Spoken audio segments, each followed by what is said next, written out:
அல்ஹம்துலில்லாஹ் அஷ்ஹது அல்லா இலாஹா இல்லல்லாஹ் வஹ்தஹு லா ஷரீக லஹ். எல்லா புகழும் அல்லாஹ் ஒருவருக்கு மாத்திரமே. அந்த ஒரு கடவுளை தவிர வேறு இணை தெய்வங்கள் இல்லை என்று சாட்சி கூறியவனாக ஆரம்பம் செய்கிறேன். அல்லாஹ்வுடைய மாபெரும் கருணையினால கிருபையினால அல்லாஹ்வை மட்டும் தனித்தவராக, அல்லாஹ்வை மட்டும் தனித்து நினைவு கூறக்கூடிய மக்களாக, அந்த அடிப்படையில் இந்த ஜும்மாவை நிறைவேற்றக்கூடிய மக்களாக நாம இருக்கிறோம். அதுக்காக நம்ம அல்லாஹ்வுக்கு நன்றி சொல்லுவோம் இன்ஷா அல்லாஹ். அல்ஹம்துலில்லாஹ். இன்னைக்கு நம்ம ஆல இம்ரான்ல 16-17 வசனத்துல இருந்து ஆரம்பிக்கலாம்னு நினைக்கிறேன். எங்கள் இரட்சகரே, நாங்கள் நம்பிக்கை கொண்டுள்ளோம், எனவே எங்களுடைய பாவங்களை எங்களுக்கு மன்னிப்பீராக, மேலும் நரக நெருப்பின் வேதனை மட்டும் எங்களை தவிர்த்து விடுவீராக. அவர்கள் உறுதிப்பாடுடையவர்கள், உண்மையாளர்கள், சரணடைகின்றவர்கள், தர்ம சிந்தனை உடையவர்கள், மேலும் இடியின் போது தியானிப்பவர்களாக இருக்கின்றனர். இது நம்பிக்கையாளர்கள் இப்படிதான் பிரார்த்தனை பண்ணுவாங்க. அவங்களுடைய குணாதிசயங்கள் இப்படி இருக்கும்னு நல்லா சொல்றாங்க. இன்னைக்கு நம்ம இந்த விடியின் போது தியானிப்பவர்களாக இருக்கிறார்கள் இல்லையா? தியானிப்பவர்களை பத்தி எல்லாம் என்ன சொல்றாரு, தியானத்தை பத்தி என்ன சொல்றாங்கிறது ஒரு நினைவூட்டல் தான். நம்ம அடிக்கடி குர்ஆன் படிக்கிறோம், தொடர்ந்து படிச்சுட்டே இருக்கோம். நிறைய இடத்துல இந்த தியானத்தை பத்தி வருது. தியானம் பற்றி வர்ற இடத்த மட்டும் பார்க்காம அல்லாஹ்வை நினைவு கூறக்கூடிய இடமும் நிறைய இடத்துல வருது. அல்லாஹ்வை கருத்தில் கொள்ளுங்கள் அப்படின்னு நிறைய இடத்துல எல்லாம் சொல்றாங்க. அது எல்லாத்தையும் மொத்தமா சேர்த்து பார்க்கும்போது தியானிப்பவர்கள் அறிவுத்திறன் உடையவர்களாக இருப்பார்கள், அறிவுத்திறனை பெற்றிருப்பார்கள் எல்லாம் சொல்றாங்க. கருணையை அடைந்தவர்கள் சொல்றாங்க. மறு உலகை குறித்து விழிப்புடன் இருப்பாங்க தியானிப்பவர்கள் சொல்றாங்க. அவங்க உறுதிப்பாடு உடையவங்களா இருப்பாங்க, உண்மையாளர்களா இருப்பாங்க, தர்ம சிந்தனை உடையவங்களா இருப்பாங்க, நன்னறியை ஆதரித்து தீமையை தடுக்கக்கூடியவங்களா இருப்பாங்க, கடவுளின் சட்டத்தை பேணக்கூடியவங்களா இருப்பாங்க, சாந்தமாக நடப்பாங்க, நன்றியோடு இருப்பாங்க. இப்படி நிறைய விஷயம் சொல்லிட்டே இருக்காங்கல்ல. அது குர்ஆன் வசனங்கள்ல எப்படி இருக்குங்கிறத நம்ம பார்க்கலாம் இன்ஷா அல்லாஹ்.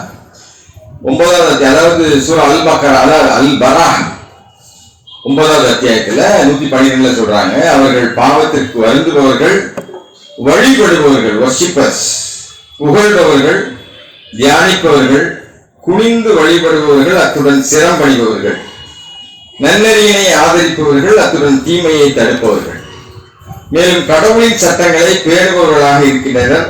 இத்தகைய நம்பிக்கையாளர்களுக்கு நற்செய்தி கொடுப்பீராக. அதாவது எல்லாருமே அல்லாஹ்வை நம்பி இருக்கிறோம். உலகத்துல யாருகிட்ட கேட்டாலும் இந்த உலகத்தை பூமியை படைச்சது யாரு, வழிபடுறது எல்லாத்தையும், சூரியனை சந்திரனை எல்லாத்தையும் பண்றது யாரு, விளைவிக்கிறது யாரு, உணவளிக்கிறதுன்னு கேட்டா அல்லாஹ் தான் சொல்லுவாங்க. ஆனா பொய் சொல்றாங்கன்னு அல்லாஹ்வே சொல்றாங்க, பொய் சொல்றாங்க. யார் இப்படி பாவத்திற்கு வருந்தி, நம்ம ஒரு பாவம் பண்ணியிருக்கோம், அந்த பாவத்தை ஏதாவது மீட்பதற்காகத்தான், அந்த ஆன்மா செய்த பாவத்தை மீட்பதற்காக தான் வந்திருக்கிறோம் அப்படின்னு புரிஞ்சு அல்லாஹ்ட்ட தொடர்ந்து பாவத்திற்கு வருந்தி அல்லாஹ்வை வழிபட்டு, அல்லாஹ்வை புகழ்ந்து, அல்லாஹ்வை தியானித்து, குனிந்து வழிபடுவார்கள், அத்துடன் சிறப்பணிவார்கள், நன்னெறியினை ஆதரிப்பார்கள், அத்துடன் தீமையை தடுப்பார்கள், மேலும் கடவுளின் சட்டங்களை பேணுபவர்களாக இருக்கின்றனர். இத்தகைய நம்பிக்கையாளர்களுக்கு நற்செய்தி கொடுப்பீராக அப்படின்னு நமக்கு குறிப்பிட்டு சொல்றாங்க. இத்தகைய நம்பிக்கையாளர்களுக்கு நற்செய்தி கொடுப்பார். இவங்களுக்கு தான் நற்செய்தி இதுல இருக்கு. எல்லாம் தியானிப்பவர்களை பத்தி சொல்லிட்டு மேலதிகமான நன்மைக்காக, தியானம் பண்றதுனால என்ன கிடைக்கும் அப்படிங்கிறத சொல்றாங்க. மேலதிகமான நன்மைக்காக சூரா பனி இஸ்ராயில்ல 17வது அத்தியாயத்துல சொல்றாங்க, மேலதிகமான நன்மைக்காக உம்முடைய இரட்சகர் ஒரு கௌரவமான அந்தஸ்திற்கு உம்மை உயர்த்தக்கூடும் என்பதற்காக இரவு பொழுதில் தியானம் செய்ய வேண்டும். கூறும், என் இரட்சகரே, கௌரவமான ஒரு நுழைவுடன் என்னை அனுமதிப்பீராக, நுழைய அனுமதிப்பீராக, மேலும் கௌரவமான ஒரு புறப்பாட்டுடன் என்னை புறப்பட அனுமதிப்பீராக, மேலும் உம்மிடமிருந்து சக்தி மிக்க ஒரு ஆதரவு, அதாவது அல்லாஹ்வுடைய ஆதரவு எல்லாருக்குமே இருக்கு. அல்லாஹ்வை வழிபடட்டா கூட அல்லாஹ் ஆதரவு அளிக்கிறாங்க, உணவு அளிக்கிறாங்க, ஷெல்டர் கொடுக்குறாங்க, எல்லாமே பண்றாங்க. ஆனா சக்தி மிக்க ஆதரவு. அப்ப அந்த ஆதரவு எனக்கு வழங்குவீராக, இதை வந்து இப்போ லேட்டஸ்டா சயின்ஸ் ரொம்ப வளர்ந்ததுக்கு அப்புறம் இந்த தியானம் செய்பவர்களை வந்து டெஸ்டுக்கு உட்படுத்தி நிறைய ஸ்டடிஸ் நடந்துட்டு இருக்கு. 2010 அதாவது improvement of focus and attention, ஒரு மனுஷனுடைய ஃபோக்கஸ் எப்படி இருக்கு, அட்டென்ஷன் எப்படி இருக்குது அப்படிங்கிறத வழக்கமா தியானம் பண்றவங்களை வச்சு டெஸ்ட் பண்ணி பார்த்துருக்காங்க. அதோட கிருபையில் இப்ப நம்ம ஒரு 4 வருஷமா ஆன்லைன்ல 3 நேரமும் திக்ர் பண்ணிட்டு இருக்கோம், தியானம் பண்ணிட்டு இருக்கோம். நம்ம எல்லாம் அதுல தொடர்ந்து பண்ணிட்டு இருக்கோம். நிச்சயமா இதை அனுபவிச்சிருப்பாங்க. நான் மேல சொன்னேன் அவங்க, அதாவது இன்னும் நிறைய ஒவ்வொன்றா சொல்றா பாருங்க. வசந்த படிக்கும்போது தெரியுது நம்ம உண்மையிலேயே அனுபவிச்சிருக்கோம். அதுக்கப்புறம் 2011 பிரெயினோட ஸ்ட்ரக்சருக்கும் இதயத்தினுடைய செயல்பாட்டுக்கும் தொடர்பு இருக்கா தியானம் பண்றதுனாலன்னு ஒரு ஸ்டடிஸ் இருக்கு 2011. அப்புறம் வலி மேலாண்மை, அதாவது உடம்புல ஏற்படக்கூடிய வலி, கேன்சர், அப்புறம் வந்து வேற வேற பெயின்னால பாதிக்கப்படுறாங்க இல்லையா, அவங்க தியானம் பண்ணா அவங்களுக்கு என்ன நடக்குது அப்படிங்கிறதையும் ஸ்டடிஸ் பார்த்துருக்காங்க. அப்புறம் வந்துட்டு கார்டியோ, இதய ஆரோக்கியத்திற்கும் தியானம் பண்றதுக்கும் தொடர்பு இருக்கா அப்படின்னு ஸ்டடி பண்ணியிருக்காங்க. இதெல்லாம் 2010 அப்புறம் தான் இந்த ஸ்டடிஸ். இது கிட்டத்தட்ட 9-10 ஸ்டடிஸ் இருக்கு. நீங்க கூட ஏஐல கேட்டாலும் சரி, சாட் ஜிபிடில கேட்டாலும் சரி, கூகுள்ல சர்ச் பண்ணாலும் இந்த ஸ்டடிஸ் பூரா என்ன சர்ச் பண்ணியிருக்காங்க, என்ன ரிசல்ட் வந்திருக்கு அப்படிங்கிறத பார்க்கலாம். அப்புறம் இது எதுக்கு சொல்றோம்னா நம்ம அனுபவப்பட்டிருக்கோம். இப்போ 4 வருஷமா தொடர்ந்து பண்ணிட்டே இருக்கோம். காலையிலையும் சாயங்காலமும் நைட்லயும் பண்ணிட்டே இருக்கோம். அது பண்ணாதவங்க பண்ணணுங்கிறதுக்காக தான் நான் இதை சொல்றேன். தொடர்ந்து மன அழுத்தத்தை குறைக்கிறதுக்காக, அதாவது mindfulness and based on stress reduction, அப்படி ஒரு ஸ்டடிஸ் 2014 பண்ணியிருக்கிறாங்க. தியானம் பண்ணவங்களை வச்சு, தியானம் பண்ணிட்டு இருக்கிறவங்களை வச்சு, இல்ல தியானம் பண்ண வச்சு பண்ணியிருக்காங்க. அப்புறம் எமோஷனல் ஹெல்த், உணர்ச்சிகளை கட்டுப்படுத்துறது எவ்வளவு தூரம் அவங்க வந்து அதுல வலிமையுடையவங்களா இருக்கிறாங்க அப்படிங்கிறதுக்கு ஸ்டடிஸ் இருக்கு. 2015 அது நடந்திருக்கு. அப்புறம் ஸ்லீப் இம்ப்ரூவ்மெண்ட், நிறைய பேருக்கு தூக்கம் வர மாட்டேங்குன்னு சொல்றாங்க. ஆனா தியானம் பண்ண நீங்க கம்மியா தூங்கினாப்பதும் கூட சொல்லுது. அந்த பேலன்ஸ் பண்ணக்கூடிய ஒரு வழிகாட்டுதலை நமக்கு கொடுக்குறாரு எல்லாம். எப்போ 1400 வருஷத்துக்கு முன்னாடியே குரான் இருக்கும்போது தியானம் இருக்கு. ஆனா நம்ம பாருங்க, உடம்பு சரியில்லைன்னு டாக்டர்கிட்ட போனா பிபி கூடவங்களுக்கு என்ன சொல்றாங்க, மெடிடேஷன் பண்ணுங்கன்னு சொல்லி அனுப்புறாங்க. நடைபயிற்சி பண்ணுங்க, கொஞ்ச நேரம் மெடிடேஷன் பண்ணுங்க. எந்த வியாதிக்கு நீங்க டாக்டர்கிட்ட போங்க, எல்லா வியாதிக்கும் டாக்டர் சொல்லக்கூடிய நிறைய கொஞ்சம் அனுபவம் வாய்ந்த டாக்டர் சொல்லக்கூடிய விஷயம், நீங்க கொஞ்சம் அமைதியா இருங்க, பொறுமையா இருங்க, தியானம் பண்ணுங்க, எங்கேயாவது போய் தியானத்தை கத்துக்கிடுங்க அப்படின்னு சொல்றாங்க. ஆனா அல்லாஹ் நமக்கு கத்து கொடுத்துருக்கிறாரு. எப்படி பண்ற நம்ம அனுபவிச்சுட்டு இருக்கிறோம் இன்ஷா அல்லாஹ். அப்புறம் கடைசியா சுய விழிப்புணர்வை மேம்படுத்துகிறது. நம்ம யார் நல்லா சொல்றாங்க 51வது அத்தியாயத்தின் 21வது வசனத்துல, நான் அதை படிக்கிறேன். 51ல 15ல இருந்து 22 வரைக்கும் படிச்சா அதையும் சொல்றாங்க நமக்கு. அதான் அந்த சக்தி மிக்க ஆதரவுன்னு சொல்றாரு. அதுக்காக தான் இவ்வளவு ஸ்டடிஸை நான் சொல்றேன். அதாவது தியானம் பண்றதுனால இவ்வளவு மன அழுத்தமா, போக்கஸ் இல்லையா, எமோஷனல்ல நம்ம ரொம்ப வீக்கா இருக்கமா, பிரெயின் வந்து நிறைய மறந்து போயிருதா, தடுமாற்றம் ஏற்படுதா, ரொம்ப பெயினா ஃபீல் பண்றோமா. நம்ம ஹதீஸ்ல கூட முகமது நபிட்ட வந்து ஆயிஷா பாத்திமா வந்து சொல்லுவாங்க, நானே எல்லா வேலையும் பாக்குறேன், எனக்கு ஒரு வேலை, நீங்க தான் வந்து அவசராச்ச, எனக்கு ஒரு ஆளை அனுப்புங்க அப்படின்னு சொன்னா அவங்க சொல்லிருக்காங்க, நீ படுக்கும்போது நீ திக்ர் பண்ணிட்டு படு அப்படின்னு சொல்லிட்டு அவங்க 33 சொல்லுவாங்க. அதுல உண்மை இருக்கா இல்லையாங்கிறதுலாம் நமக்கு தேவையில்லை. ஆனா இதுல நிவாரணம் இருக்குன்னு குர்ஆன் சொல்லுது. அதுல சில உண்மைகளும் அதுல இருக்குல்ல, குர்ஆனுக்கு ஒத்தக்கூடியதா உண்மையும் இருக்கு. அதனால நான் அதை மேற்கோள் காட்டுறேன். நம்ம கூட நம்ம சின்ன பேர் சொல்லிருக்காங்க, நீங்க படுக்கும்போது இது தஸ்பீஹ் பண்ணிட்டு படுங்க, உங்களுக்கு வந்து ஏன்னா வலி நிவாரணம் இருக்குன்னு இப்ப சயின்ஸ் கண்டுபிடிச்சிருக்கு. மனுஷன் வந்து கண்ணால பாக்குறத மட்டும் தான் நம்புறான், மற்ற நம்புறதே இல்லை. அதுக்காக தான் இது இவ்வளவு விஷயம் சொல்ல வேண்டியிருக்கு. அதனால pain management, sleep improvement, cardiovascular health, immune system, இது இப்ப லேட்டஸ்டா 2017, அதாவது நம்ம அந்த கையூன்னு நம்ம சொல்லுவோம். ரஷாத் வந்து ஒரு 35 மினிட்ஸ் 45 மினிட்ஸ் சொல்லுவாரு. அந்த இந்த ஹம்மிங் சவுண்ட் வந்து இம்யூன் சிஸ்டத்தை வந்து, அதாவது இம்யூன் சிஸ்டம் நோய் எதிர்ப்பு சக்தியை அதிகப்படுத்துதான் தியானம். சில சத்தங்கள், தியானம்ங்கிறது என்னன்னா இயக்கத்தில் இருந்து அமைதிக்கு திரும்புறதுதான். நம்ம பகல் பூரா பல சிந்தனைகள்ல பல விஷயங்கள்ல மூழ்கி போய் இருக்கிறோம். இரவுல தியானம் பண்றது அமைதி ஆகுறதுக்கு, மனசு அமைதி ஆகுறதுக்கு, செல்ஸ் எல்லாம் வந்து அது ரெஸ்ட் எடுக்கிறதுக்கு. அதாவது ஒளி மூலமாக, அதாவது meditation is the journey from moment to stillness through sound to silence. Sound தான் போட்டுட்டே இருக்கும். தியானம் பண்ணும்போது தான் தெரியும். திடீர்னு நான் சில நேரம் 5 நிமிஷம் கூட அப்படியே கூட இருந்திருக்கோம், சத்தமே வரலன்னு கூட சிலர் சொல்லியிருப்பாங்க. நம்ம எங்க இருக்கோம்னே தெரியாத நிலைமை கூட நம்ம போயிடும், தூங்கல. பட் ஆனால் நம்ம அந்த நிலைக்கு போறத அனுபவப்பட்டிருக்கோம் நம்ம. அதனால நிறைய பேர் அந்த நிலைக்கு போயிடும். தியானம்ங்கிறது என்னன்னா இயக்கம், பகல் பூரா இயங்கிக்கிட்டே இருக்கும். இரவுல அல்லாஹ் நீங்க தியானம் பண்ணுங்க, அல்லாஹ் நினைவு, அல்லாஹ் கூட இருக்கிறது தாங்க தியானம். அது நீங்க அல்லாஹ் சொல்றாங்க, நீங்க நடந்து கொண்டோ, அந்த வசனம் இருக்கு நான் படிக்கிறேன், நடந்து கொண்டோ உட்கார்ந்து கொண்டோ விழாப்புறங்களிலோ எப்ப வேணாலும் நினைவு கொடுங்க, அல்லாஹ் நினைவு கூடனா அது தியானம். தொழுது கூட ஒரு பார்ட் ஆஃப் தியானம் தான், பிரார்த்தனை கூட ஒரு பார்ட் ஆஃப் தியானம் தான். இது எல்லாமே தனிமையில் அல்லாஹ் மட்டும் நினைவு கூறுங்க, அல்லாஹ் வலியுறுத்தி சொல்றாங்க. சக்தி மிக்க ஆதரவு உங்களுக்கு நான் தாரேன். அதாவது அறிவுத்திறன், அதாவது அறிந்து இது அடுத்த வசனம் திருப்பி ஒரு வாடி படிச்சிடனா, மேலதிகமான நன்மைக்காக உங்களுடைய இரட்சகர் ஒரு கௌரவமான அந்தஸ்திற்கு உம்மை உயர்த்தக்கூடும் என்பதற்காக இரவு பொழுதில் நீர் தியானம் செய்ய வேண்டும். மேலும் கூறும், எங்கள் இரட்சகரே, கௌரவமான அந்தஸ்துடன் கௌரவமானது ஒரு நுழைவுடன் நுழைய என்னை அனுமதிப்பீராக. மேலும் கௌரவமானது ஒரு புறப்பாட்டுடன் என்னை புறப்பட அனுமதிப்பீராக. மேலும் உடலிருந்து சக்தி மிக்க ஒரு ஆதரவு எனக்கு வழங்குகிறார். அப்போ தியானம் பண்ணாதான் இந்த மாதிரி ஒரு கௌரவம் நமக்கு கிடைக்குது. அதோட இல்லாம அல்லாஹ்ட்ட இருந்து ஒரு பவர்ஃபுல் சப்போர்ட் கிடைக்குது நமக்கு. இங்கிலீஷ்ல சொல்றாங்க பவர்ஃபுல் சப்போர்ட்னு சொல்றாரு. Grant me for your powerful support அப்படின்னு. அல்லாஹ்வுடைய எல்லா சப்போர்ட் எப்பவுமே எல்லாருக்குமே இருக்கு.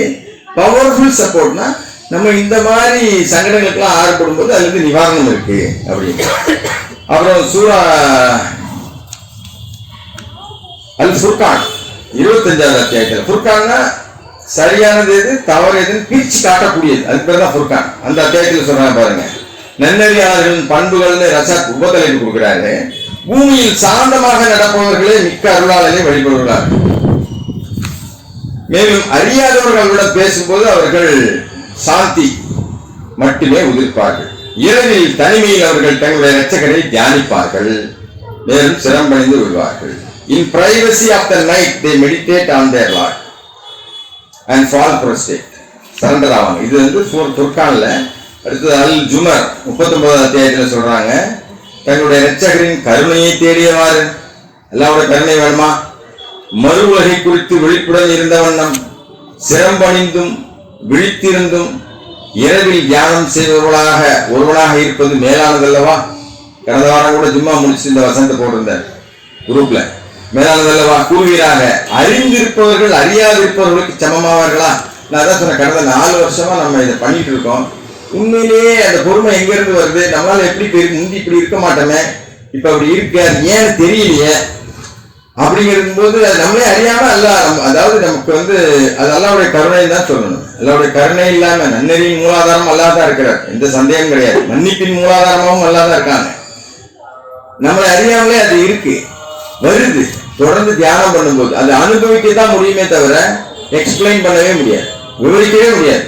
அது வந்து ஒரு சரணடைதல்ல தியானத்தின் மூலம் கிடைக்கக்கூடிய பலனை நம்ம ஒவ்வொருத்தரும் சொந்தமா அனுபவிக்கலாம். அது ஒரு அலாதியான ஒரு மகிழ்ச்சி. அதனாலதான் போட்டி போட்டுட்டு வராங்க, நான் பண்ணிடுறேன்னு. அவர்களுடைய பாருங்க 50வது அதே மாதிரி, அதாவது அறிந்திருப்பவர்கள் அறியாதிருப்பவர்களுக்கு சமமானவர்களா? அறிவுத்திறனை பெற்றிருப்பவர்கள் மட்டுமே கவனத்தில் எடுத்துக் கொள்வார்கள். தியானிப்பவர்கள் அறிவுத்திறனை பெற்றிருப்பார்கள் சொன்னதா இருக்குதான். தியானிப்பவர்கள் அல்லாஹ்வுடைய கருணையை அடைந்தவர்கள் சொன்னது அதுதான். இப்போ சூரா காஃப் அத்தியாயத்துல பாருங்க, 50வது அத்தியாயத்துல அவர்களுடைய கூற்றுக்களுக்கு எதிராக பொறுமையுடன் இருக்கிறார். மற்றவங்க என்ன வேணா சொல்லட்டும், நீ பொறுமையா இரு, யார் என்ன வேணா பேசட்டும், பொறுமையா இரு. மேலும் சூரிய உதயத்திற்கு முன்னரும் சூரிய அஸ்தமனத்திற்கு முன்னரும், இதனால்தான் அந்த பிஃபோர் சன்ரைஸ் பிஃபோர் சன்செட் இரட்சகரை புகழவும் துதிக்கவும் செய்வீராக. இரவு பொழுதில் சிரமடைதலுக்கு பின்னரும் அவருடைய பெயரை நீங்கள் தியானிக்க வேண்டும். இதெல்லாம் நம்ம தினசரி படிக்கக்கூடிய விஷயம். நம்ம வந்து இதை செய்யல அப்படின்னா இன்ஷா அல்லாஹ் அதை செய்யறதுக்கு ஒரு கொஞ்ச நாள் செஞ்சு பார்த்துட்டு முடிவெடுங்க, வேணுமா வேண்டாமா அப்படின்னு சொல்லி. அதாவது எவ்வளவு பெரிய நோய் இருந்தாலும் சரி, அது எவ்வளவு பெரிய பிரச்சனையாக இருந்தாலும் சரி, தியானம் அதற்கு மருந்தாக இருக்கு. இதை வந்து நம்ம அனுபவிச்சுதான் முடியும், பேலன்ஸ் பண்ண முடியும். தியானம் செய்வதால் நமது மனம் புத்துணர்ச்சி பெறுகிறது. அது பண்ணி அதாவது அது வழிகாட்டுறாரு ரஷாத். கண்களை மூடி கவனத்தை ஒருங்கிணைச்சு, உடம்புல வந்து கோடிக்கணக்கான லட்சக்கணக்கான செல்ஸ் இருக்கு இல்லையா, அது ஒவ்வொரு செல்லும் லாயிலாக சொல்லுதுன்னு சொல்லுங்க. ஏன்னா ஒரு இடத்துல பெயின் இருக்கு அப்படின்னு சொன்னா அந்த இடத்துல உள்ள செல்கள் செத்து போச்சு, இல்ல அந்த சக்தி போகலன்னு அர்த்தம். உடம்புல எங்க வலி இருந்தாலும் என்ன அர்த்தம்னா உடம்புல உள்ள அந்த பகுதியில் உள்ள செல்கள் மறந்து போயிருக்கு, அது சக்தி போகல, இல்லாட்டா அதுல டாக்ஸின்ஸ் நிறைஞ்சிருக்கு. நம்ம தியானம் கண்ணமூடி பண்ணும்போது என்னன்னா ஒவ்வொரு செல்லையும் உள்ள டாக்ஸின்ஸ் ரிமூவ் ஆகும். இது ஒரு டாக்ஸின் ரிமூவிங் ப்ராசஸ் தான். உடம்புல உள்ள நச்சு பொருட்களை, கழிவு பொருட்களை எப்படி வருஷத்துக்கு உருவாக்கி நோம்பு வச்சா உடம்புல உள்ள குடல்ல உள்ள நச்சு பொருட்கள்லாம் வெளியாகுதோ, அதே மாதிரி தியானம் பண்ணா ஒவ்வொரு செல்லையும் நம்ம ஒருத்தர் பார்க்கிறோம் பாருங்க, அந்த பார்வையில பல அர்த்தங்கள் இருக்கு. அதனால உடம்புல உள்ள ஒவ்வொரு செல்லும் டாக்ஸின்ஸ் உள்ளாகுது, நச்சு பொருள் சேர்ந்தது. நம்ம கோபப்பட்டாலோ இல்ல பொறாமப்பட்டாலோ இல்ல வயிற்றெரிச்சல் பட்டாலோ இல்ல அகங்காரத்தோட நம்ம எதாவது பேசினாலோ உடம்புல உள்ள ஒவ்வொரு செல்லும் பாதிக்குது. இதனுடைய மருந்தா தான் தியானம் இருக்குது. அதனால தியானம் செய்வதால் மனம் புத்துணர்ச்சியும் மென்மையாகவும் அழகாகவும் ஆவதை உணரலாம், அனுபவிக்கலாம். தியானம் வாழ்க்கையை அதன் அனைத்து பரிணாமங்களும் நமக்கு நன்மை அளிக்கிறது. உங்களுக்கு எவ்வளவு பெரிய பிரச்சனை, என்ன பிரச்சனை இருந்தாலும் நீங்க சாதாரணமா செய்யறதை தாண்டி தொடர்ந்து தியானம் பண்ணிட்டு வாங்க, அது தன்னால போகுதா இல்லையான்னு நம்ம பார்ப்போம்.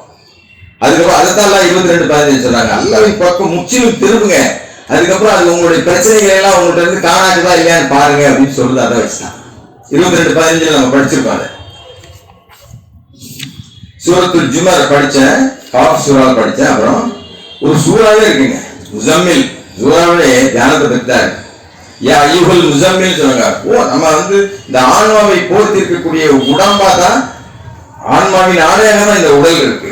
இந்த உடல் சீரா சிறப்பா உற்சாகமா மகிழ்ச்சியா இருந்தா ஆன்மா வளர்ந்துருக்குன்னு அர்த்தம்.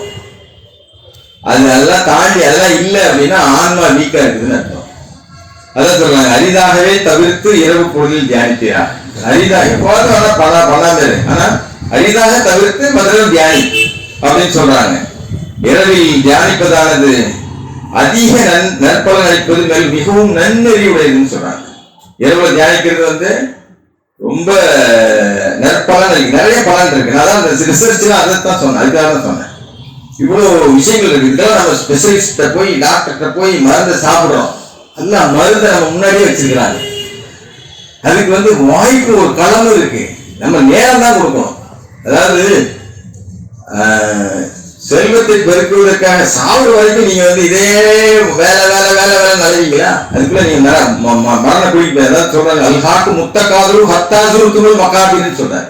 இந்த செல்வத்தை பெருக்கும் ஆசை உங்களை அல்லாவிடமிருந்து பணக்காக்கி விட்டதா நீங்க கபூல் போற வரைக்கும் அப்படின்னு கேட்கிறாங்க. அதனால இந்த உலகத்துக்கு நம்ம வந்திருக்கிறதுக்கு ஒரு பர்பஸ் இருக்கு.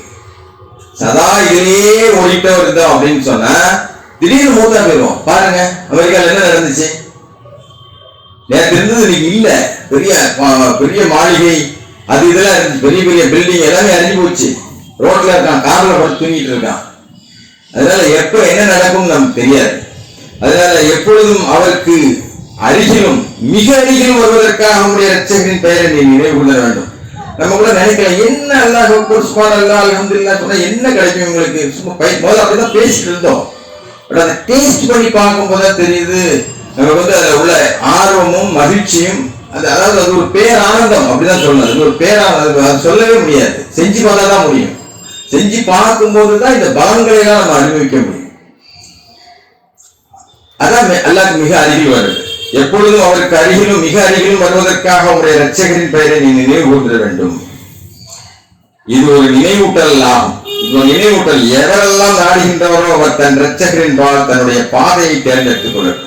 இது ஒரு நினைவூட்டல், யாருக்கு வேணுமோ தேர்ந்தெடுத்துக்கணும். இரவு பொழுதில் 2/3 பாகம் அல்லது அதில் பாதி அல்லது அதில் 1/3 பாகம், இப்படி கணக்கு பார்த்தா இரவில 1/3 பாகம், 1/3 பாகம். இப்போ உள்ள கணக்கு பார்த்தா 1/3 பாகம் 3/2 பாகம். இரவு பொழுதில் 3/2 பாகம் 7 மணி நேரம் வரும். 7 மணி நேரம் 7 மணி நேரம் 20 நிமிஷம் வரும். அதில் பாதி அப்படின்னா 3.5 மணி நேரம் வரும். அதில் பாதி அல்லது 3/1 பாகம், இல்ல அதுல 3/1 பாகம் 1.25 மணி நேரம் 1.5 மணி நேரம். நம்ம 8:15 இருந்து 10 மணி வரைக்கும் குரான் கிளாஸ் வச்சிருக்கோம். சும்மா அதை நீங்க குரானை பேசும்போது கேட்டுக்கிட்டு திக்ர் பண்ணும்போது கூட சேர்ந்து பண்ணிக்கிட்டு இந்த பிள்ளைங்க படிக்கிறதெல்லாம் கேட்டுட்டு இருந்தனாலே அல்லாஹ் சொன்னதை ஃபுல்ஃபில் ஆயிடும். இது ஒரு வளமையா ஆகிட்டோம்னா நம்மளுடைய ஸ்டேட்டஸை கூடி போய் மாறி போயிரு போகுது. டாக்டர் போக வேண்டிய வேலையே இருக்காது. மூன்றில் ஒரு பாகம் நீ தியானிக்கீர், மேலும் உங்களுடன் நம்பிக்கை கொண்ட சிலரும் அவ்வாறே செய்தனே என்பதை உங்களுடைய இரட்சகர் அறிந்திருக்கின்றார். இரவையும் பகலையும் கடவுள் வடிவமைத்துள்ளார். ஏன் பகலை வடிவமைச்சிருக்கேன், ஏன் இரவு வடிவமைச்சிருக்கேன் நல்லா தெளிவா சொல்றாங்க. பகல் நேரத்தில் நீ என்ன வேணா செஞ்சுக்கப்பா, மகரிப் ஆயிடுச்சா இஷா ஆயிடுச்சா ஷட் டவுன் எவ்ரிதிங் நீ போ. அதாவது அந்த சஜதால 8 நிமிஷமா 4 நிமிஷமா இருந்தா 8 மணி நேரம் தூங்குறதுக்கு சமமான ஒரு எனர்ஜி நமக்கு கிடைக்கும். அதான் சொல்றாங்க சிரம் பண்ணிஞ்சிருப்பாங்க, அவங்க சிரம் பண்ணிவாங்க அப்படின்னு சொல்றாங்க. அதனால இரவையும் பகலையும் கடவுள் வடிவமைத்துள்ளார். மேலும் எல்லா காலங்களிலும் உங்களால் இதனை செய்ய முடியாது என்பதையும் அவர் அறிகிறார். நம்ம சொன்னா டெய்லி பண்ண முடியுமாங்க, அது எல்லாரும் சொல்றாருல எல்லா காலையும் உங்களால் செய்ய முடியாதுப்பா. அவர் உங்களை பிழை கொடுத்து விட்டார். அதற்கு பதிலாக குர்ஆனிலிருந்து உங்களால் இயன்றதை நீங்கள் படிக்க வேண்டும். குர்ஆனிலிருந்து படிங்க. அதனால நான் குர்ஆன் படிக்கிறது மெடிடேஷன் தான். காலையில குர்ஆன் படிச்ச எக்ஸ்பீரியன்ஸ் இருக்கிறோம் பார்க்கலாம். 1/2 மணி நேரம் வேற எந்த கவனமும் இல்லாம படிச்சு முடிச்சோடனே எங்க இருந்து ஒரு எனர்ஜி. நம்ம ஆக்சுவலா நம்ம அந்த திக்கு கண்ணை திறந்து பண்ணா டயர்ட் ஆயிடுவாங்க, கண்ணை மூடி பண்ணா எனர்ஜி ஆயிடுவாங்க. கண்ணை திறந்து பார்க்கும்போது நிறைய போட்டோஸ் எடுக்குது. இந்த அதாவது ஏகப்பட்ட போட்டோஸ் எடுக்குது, ஏகப்பட்ட வெளி தாட்ஸ் வர்றதுக்கு வாய்ப்பு இருக்கு. கண்ணை மூடிட்டீங்கன்னா அல்லாஹ் மட்டும்தான் ஞாபகம் இருப்பார். அதனாலதான் கண்ணை மூடி பண்ணுங்கன்னு சொல்றாங்க. அதனால அதற்கு பதிலாக குர்ஆனிலிருந்து இயன்றவரை நீங்க படிக்க வேண்டும் அப்படின்னு சொல்றாங்க. இன்ஷா அல்லாஹ் நம்மளுடைய ஆதி பாவத்திற்காக நம்ம பாவம் பண்ணி கேட்போம். தூபு இலல்லாஹ். அல்ஹம்துலில்லாஹ் அஷ்ஹது அல்லா இலாஹ இல்லல்லாஹ் வஹ்தஹு லா ஷரீக லஹ். தியானம் பத்தி, தியானிப்பவர்களை பத்தி நிறைய விஷயம் இருக்கு, எழுதி வச்சிருக்கேன். எழுதி உங்களுக்கு போர் அடிக்கல எழுதி பாருங்க. நல்லா சொல்றாரு. போன வாரம் லாஸ்ட் டைம் சாப்பிட்டு கூட சொன்னார். 2 இடத்துல சொல்றாங்க. ஃபர்ஸ்ட் இறங்கின சூழலே எல்லாம் பேனாவே அத்தியாயம் கொடுத்துருக்காங்க. பேனாவும் அவர்கள் எழுதுவையும் அது கடந்த நோம்புல இருந்து எழுத ஆரம்பிச்சதுனால எழுதி நமக்கு எப்படியாவது அதை பார்த்து நம்ம எழுதுறோம். அரபிக்ல, இங்கிலீஷ்ல, தமிழ்ல எழுதும் போது எல்லாம் கூட தான் இருப்போம். நம்ம வேற எங்கேயும் போக மாட்டோம். அதுக்காக ஒரு மெத்தட் தான் சொல்றேன். அல்லாஹ்வும் குர்ஆன்ல சொல்றாங்க. ஏன் இதெல்லாம் பண்ணணும் அப்படின்னு சொல்லும் போது, நான் உங்களை நினைவில் கொள்ளும் பொருட்டு நீங்கள் என்னை நினைவில் கொள்ள வேண்டும்.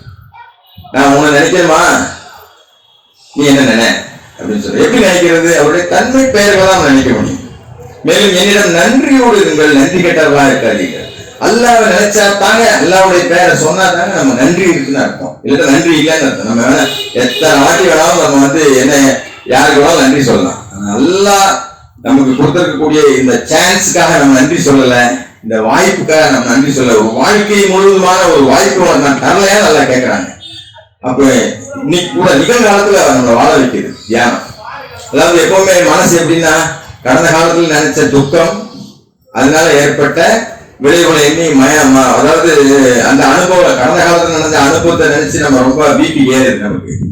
இல்ல வருங்காலத்தில் ஏற்படக்கூடிய பயம் இல்ல தயக்கத்தை நினைச்சு நம்ம பயந்துக்கிட்டோம். இது 2ம் பண்றதுனால என்ன ஆகுதுன்னா உடம்புதான் கெட்டு போகுது. எந்த ஆன்மாவுக்கு எந்த பலனும் இல்லை. ஆனா நிகழ்காலத்துல இப்ப ரைட் ஓகே நடந்து போச்சு, இப்ப என்ன செய்யணும், பிக்ஸ் இட் ரைட் நவுன்னு சொன்னார். இப்ப பிக்ஸ் பண்ணுவோம் எல்லாம் மட்டும் அப்படின்னு நிகழ்காலத்துல நம்ம இருக்க வைக்குது. நம்ம வாழ்வின் தரம் மனசின் தரத்தை பொறுத்தா இருக்கு. வாழ்க்கையுடைய தரம் நம்ம மனசுல என்ன நினைக்கிற தரத்தை பொறுத்தா இருக்கு. தியானம் என்பது நமது எண்ணங்கள், உணர்ச்சிகள் மற்றும் தொடர்புகளின் தரத்தை மேம்படுத்துகிறது. நமது எண்ணத்தினுடைய தரத்தையும் மேம்படுத்துது, உணர்ச்சிகளையும். நம்ம மனசுல நிறைய உணர்ச்சிகள் வரும், இந்த உணர்ச்சிகளை கட்டுப்படுத்துது. மற்றவர்களோடு தொடர்ந்து சமுதாயத்துல மக்கள் இப்படிதான் இருப்பாங்க. நான் மக்கள்லாம் திருந்தலே நம்ம நிறைய வருத்தப்படுறோம், ஏன் எப்படி இருக்கீங்க அப்படின்னு சொல்லி. ஆனா மக்களை திருத்துறதுக்காக நம்ம வரல, நம்மளை மீட்கிறதுக்காக தான் வந்திருக்கோம் அப்படிங்கிறத நம்ம புரிஞ்சுக்கிட்டோம்னா நம்ம சாந்தமாயிருவோம். இதை தியானம் நமக்கு வழங்குது. தியானம் தான் அனைத்து நன்னெறிக்கும் தாய். இவ்வளவு நேரம் படித்த வசனங்கள் தான் எல்லா நன்னெறிக்கும் தாய். எதுனா நமது மனதை கோபம், பொறாமை, பேராசையிலிருந்து பாதுகாக்கிறது.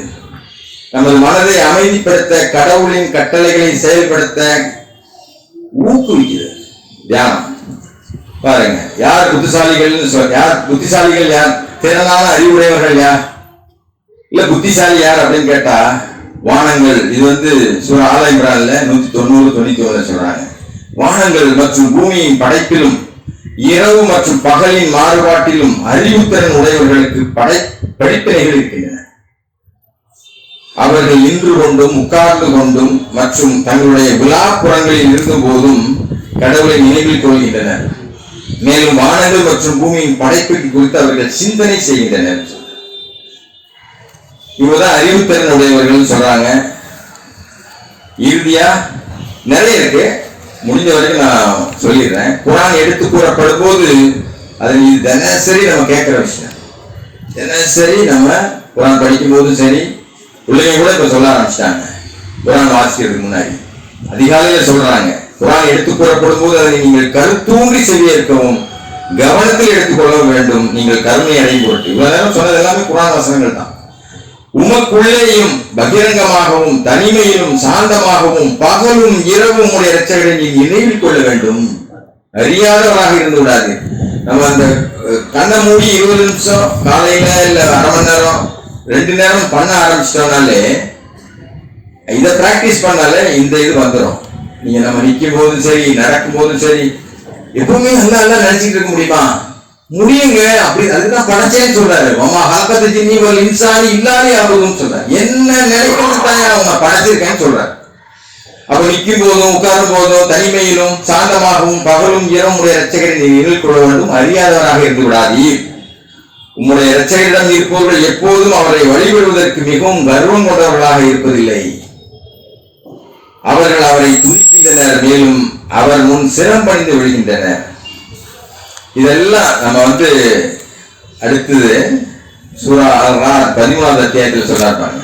கீழ்ப்படிவோருக்கு மட்டுமே அவர் தன்பால் வழிகாட்டுகிறார். யார் அல்லாஹ்வுடைய கட்டளை கீழ்ப்படுகிறாங்களோ அவர்களுக்கு மட்டுமே தன்பால் வழிகாட்டுகின்றார். Guides to him only those who obey. கடவுளை நினைப்பதில் கழிப்படுகின்ற இதயங்கள் கொண்டவர்கள் இவர்கள் தான். யார் கீழ்ப்படுகிறாங்களோ அவங்க தான் அல்லாஹ்வுடைய பெயரை சொல்வதன் மூலம் மகிழ்ச்சி அடைகிறாங்க. இல்லாட்டி அல்லாஹ்வுடைய மகிழ்ச்சி, அல்லாஹ்வுடைய பெயரை சொல்றது அவங்களுக்கு பாரமா இருக்கும். நிச்சயமாக கடவுளை நினைப்பதன் மூலமே இதயங்கள் கழிப்படைகின்றன. உண்மையிலே நான் இந்த ரிசர்ச் எல்லாம் சொன்னேன் இல்லையா, அதெல்லாமே இதை பேஸ் பண்ணி தான். ஆனா நமக்கு அல்ல ரிசர்ச் பண்ணாமலே ரிசல்ட் கொடுத்துருக்காங்க. அதை நம்ம கவனமா எடுக்க வேண்டாமா, பார்க்க வேண்டாமா, சிந்திக்க வேண்டாமா, செய்ய வேண்டாமா? நம்பிக்கை கொண்டு மேலும் நன்னறியார் நேரியதொரு வாழ்வு நடத்துவோர் மகிழ்ச்சிக்கும் ஆனந்தமான ஒரு விதிக்கும் தகுதி பெற்றுவிட்டனர். கடவுளால் உயர்த்தப்பட்ட வீடுகளில் கடவுளால் உயர்த்தப்பட்ட வீடுகளில் கடவுளின் வழிகாட்டல் காணப்படுகிறது. எங்க? ஏனெனில் அவருடைய பெயர் அங்கே நினைவு கூறப்படுகிறது. அல்லாஹ்வுடைய பெயர் எங்க நினைவு கூறப்படுதோ அதெல்லாம் கடவுளால் உயர்த்தப்பட்ட வீடுகள்னு சொல்றார். அதனால நம்ம எதுக்கு முக்கியத்துவம் கொடுக்கிறோம் அப்படிங்கிறத நம்ம பார்க்கணும். ஏனெனில் அவருடைய பெயர் அங்கே நினைவு கூறப்படுகிறது. இரவும் பகலும் அங்கே அவரை துதித்துக் கொண்டு தங்களுடைய தொழில் வியாபாரத்தினால் கடவுளை நினைவு கூறுவது திசை திருப்பார். அப்படி நம்ம வீட்டுல பண்ண ஆரம்பிச்சாலும் வீட்டுல பிரச்சனையே இருக்காது, எந்த பிரச்சனையும் வராது. எல்லாம் முன்னாலையும் பின்னாலையும் மேலையும் கீழையும் அல்லாஹ்வுடைய வானங்களை வச்சு பாதுகாக்கிறேன்னு சொன்னாங்க. திருப்பி நம்ம பிரச்சனை சொல்லிக்கிட்டே இருக்கோம், இல்ல பிரச்சனைனால ரொம்ப சங்கடப்பட்டுக்கிட்டே இருக்கோம்னா நம்ம அல்லாஹ் சொன்ன வழிகாட்டலை பின்பற்றல அப்படிங்கிறது தான் அதற்கான அடையாளம். அதனால அல்லாஹ் அவருடைய வழிகாட்டுதலை கொண்டு நமக்கு ஆசீர்வதிக்கணும்னு அல்லாஹ்ட்ட பிரார்த்தனை செய்து, எங்கள் இரட்சகரே முதல்ல சொன்ன அதே பிரார்த்தனையை நம்ம சொல்லி முடிக்கிறேன். இன்னும் நிறைய இருக்கு தியானத்தை பற்றி தெரிஞ்சுக்கிறது சொல்றதுக்கு. ஆன்லைன்ல கூட நம்ம சொல்லலாம் இன்ஷா அல்லாஹ் மிச்சம் டைம் கிடைக்கும் போது. எங்கள் இரட்சகரே நாங்கள் நம்பிக்கை கொண்டுள்ளோம், எனவே எங்களுடைய பாவங்களை எங்களுக்கு மன்னிப்பீராக, மேலும் நரக நெருப்பின் வேதனை விட்டு எங்களை தவிர்த்து விடுகிறாங்க. அக்கீமுஸ்ஸலாம். எல்லாரும் தொழுகைக்கு தயாரா.